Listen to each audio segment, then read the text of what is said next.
Praise the Lord, our daily bread. Luke chapter 6, verse 20. Blessed are you who are poor, for the kingdom of God is yours.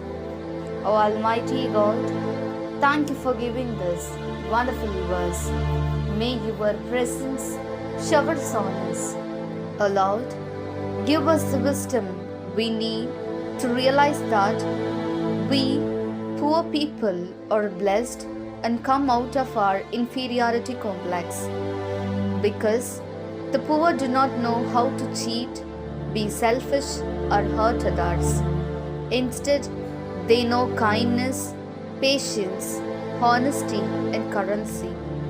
Therefore, bless us to live as your people.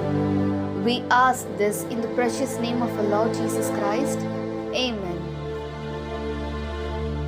அன்றாட உணவு. லூக்கா அதிகாரம் 6 இறை வார்த்தை 20. ஏழைகளே, நீங்கள் பேறு பெற்றோர், ஏனெனில் இறையாட்சி உங்களுக்கு உரியதே. அன்பின் தகப்பனே, இன்றைய நாளிலே இந்த இறை மன்னாவை கொடுத்ததற்காக நன்றி ஆண்டவரே. இறைவா, ஏழைகளாகிய நாங்கள் பேறு பெற்றவர்கள் என்பதை உணர்ந்து தாழ்வு மனப்பான்மையிலிருந்து வெளியே வர எங்களுக்கு தேவையான ஞானத்தை தந்தரணும். ஏனெனில் ஏழைகளுக்கு ஏமாற்றவோ சுயநலமாக இருத்தலோ பிறரை காயப்படுத்தவோ தெரியாது. மாறாக அவர்களுக்கு இரக்கம், பொறுமை, நேர்மை, நாணயம் இவை அனைத்தும் தான் தெரியும். எனவே நாங்கள் மனம் தளராமல் இருக்க எங்களை ஆசீர்வதியும். ஆமென்.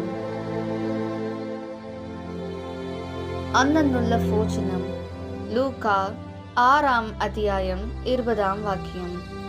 അവൻ ശിഷ്യരുടെ മേരെ കണ്ണുകൾ ഉയർത്തി അരുളി ചെയ്ത്, ദരിദ്രരെ, നിങ്ങൾ ഭാഗ്യവാന്മാർ, ദൈവരാജ്യം നിങ്ങളുടേതാണ്. ദൈവമേ, ദരിദ്രരായ ഞങ്ങൾ ഭാഗ്യവാന്മാർ എന്ന് അങ്ങ് അരുളി ചെയ്തുവല്ലോ. ഞങ്ങളുടെ ജീവിതത്തിലെ ഒരുപാട് കഷ്ടപ്പാടുകളും ബുദ്ധിമുട്ടുകളും വേദനകളും ഞങ്ങൾ അനുഭവിക്കുന്നു. എന്നാൽ ഞങ്ങൾ മറ്റുള്ളവരെ വേദനിപ്പിക്കുകയോ കുറ്റം പറയുകയോ അല്ലാതെ അവരോട് സ്നേഹത്തോടും സൗമ്യതയോടും പെരുമാറുവാൻ ഞങ്ങളെ അനുഗ്രഹിക്കണമേ. ആമേൻ.